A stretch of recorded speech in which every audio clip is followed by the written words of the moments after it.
The phrase gamer for life means more now than it ever has, and many of us who have been at it a long time have little gamers to pass the torch on to. Hi folks, it's Falcon, and today on gameranx, 10 things gamer parents should all know. Number 10. If you go to sound and power options, which is accessible by the old school control panel, or simply pressing the start button and typing the words power and sleep, then clicking additional power settings, you're confronted with an option of choose what the power buttons do, and one of the choices is do nothing. You want it to do nothing. If you've ever sat with a laptop and a child, you know what I'm talking about. Their feet go everywhere. And by everywhere, I mean specifically at the power button for some reason. I don't know how they know that that's how you turn the computer off while you're in the middle of whatever it is you're doing, but they do. If you make it so that that button doesn't do that, then they're forced to find other buttons that ruin what you're doing. At least they can't shut it off though. Number 9. This is in no way an insult, but children aren't as good at games right away, despite what all popular common knowledge says, than adults. In fact, as children are learning, they often need help. And when a kid struggles with a game and asks you to play it for them, you may end up playing a lot of games for them. So it might be smart to be careful what games you introduce your child to gaming with. It has to be something that you don't hate. That doesn't necessarily mean foist your own personal taste on them, but as with anything, kids are always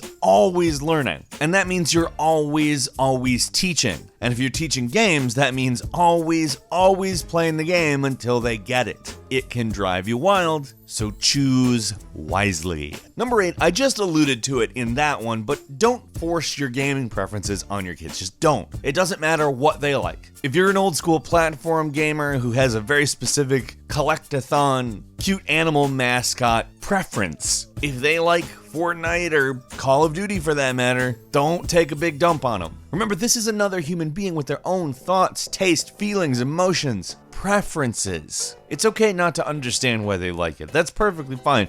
When they're old enough, hell, even argue with them. Have the conversation. But when they're a kid, when they're young, when they're just finding out how great video games can be, let them try the stuff out. And that doesn't mean let them go hog wild on something that's super addictive. Yes, I know I mentioned that Fortnite is fine, but you do want to sit down with them no matter what game it is. Because you're the parent. It's awesome that your kid likes video games anyway. That's something you automatically share even if you don't have the exact same preferences. Just take that as a win in life. Number 7, and this goes along with that, don't do the whole classic Beatles approach to games where you only show them old stuff and then quote unquote work your way up to the new stuff like a lot of parents do with music. What that ends up doing is kind of creating a closed-minded jerk. What you end up doing is making the new stuff into the forbidden fruit. And when they see new games, they'll sneak around as they play them. You don't want that. You don't want to be forcing some weird gaming history regimen on your kid. It's not gonna work.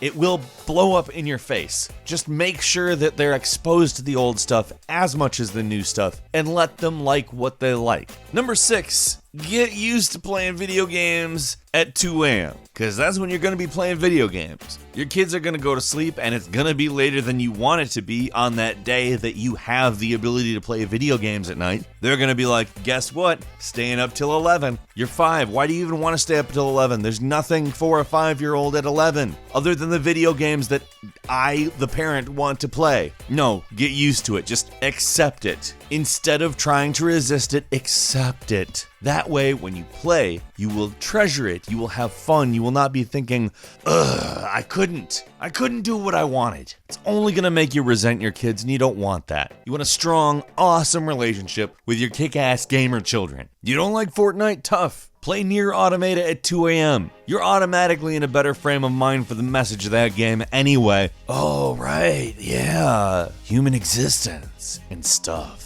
I mean, there's other ways to get to that state of mind, but the cheapest is by far simply staying up very late. Number 5, don't Get Kip your kid because a game's got a bad review score. They go into the store, they say, I want that game, and you're like, I've seen the review scores for that, 2 out of 10, nothing good, not on the plate, not gonna play it, nuh-uh, no way, only 10 out of 10 games in this house. Wow, just saying that out loud, it sounds terrible. Don't be that way at all. Let your kid learn a game is bad. bad. They may end up liking it. It may set them on a path. I promise you, if they stick with it and continually have their mind open to new games, which again is your responsibility as a parent to encourage, it doesn't matter how bad that game is they spent their time. Unless they made you play the whole thing. I mean, if they're like 3 or 4, gatekeep a little bit. Let's be honest, most toddler gamers don't really know what they're doing, and it's okay to break this rule with them. But once all systems are online, I would say probably don't. Don't gatekeep. And who knows, you might even end up enjoying the badly reviewed game for some other reason that they may understand later in life. Sonic the Hedgehog 2006 is terrible, but it is like The Room is to movies, but for games. I love playing that game, even though it is the worst possible Sonic game.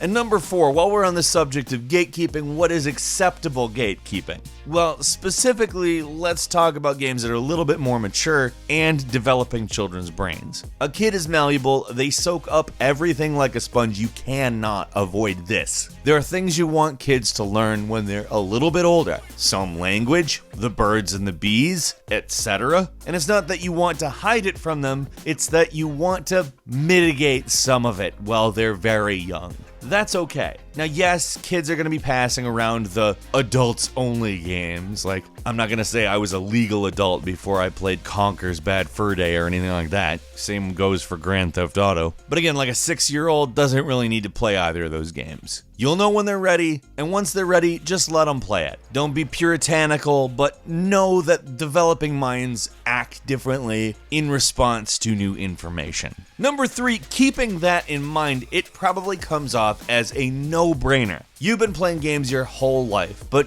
games ratings are by no means an end-all be-all. When I said you'll know when they're ready in the last point, that's what I'm talking about here. Yes, a game might not be for a 6-year-old. It might be for a 13-year-old, but your 6-year-old might be at that level. Kudos to them for being at that mental capacity and maturity level as well. Congrats, you're a good parent, and you know that it's okay to let your game play that stuff. But if your kid isn't at that maturity level, there's a reason those things are there.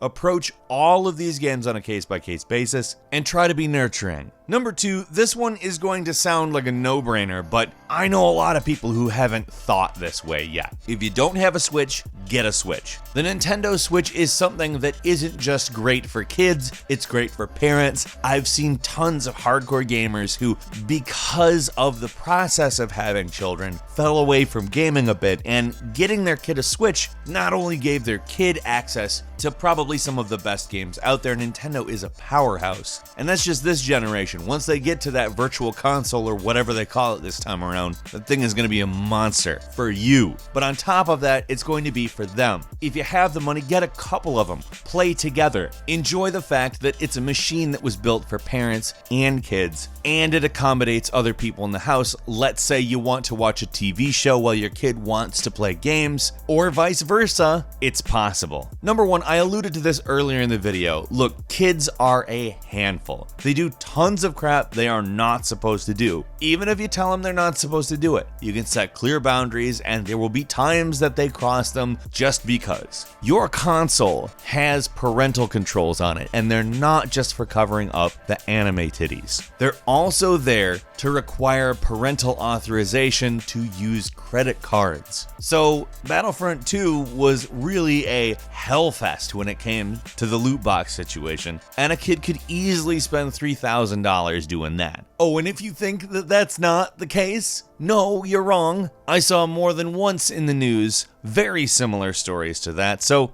get acquainted with the parental controls on your console. You don't need your nest egg spent on PlayerUnknown's Battlegrounds items. It's not hard, and it takes hardly any extra time out of your day to go to the parental controls and flip a couple of strategic switches and add a password. Just a thought. That said, it is super rewarding to be a gaming parent and guide guiding your kids in a responsible and yet enjoyable, fun, and nurturing manner. Even if you're not one already, this is going to be useful at some point in your life for at least some of you. If you have your own tips or you have questions, either leave a comment or talk to your dad about the birds and the bees. I don't know if you got to this point in the video and you don't know that stuff. I wonder. Anyway, if you enjoyed this video, please click like. If you're not subscribed, now is of course a great time to do just that. We upload brand new videos every day of the week, and the best way to see them first is of course a subscription. As always, we thank you very much for watching this video. I'm Falcon. You can follow me on Twitter at Falcon the Hero. We'll see you next time right here on gameranx.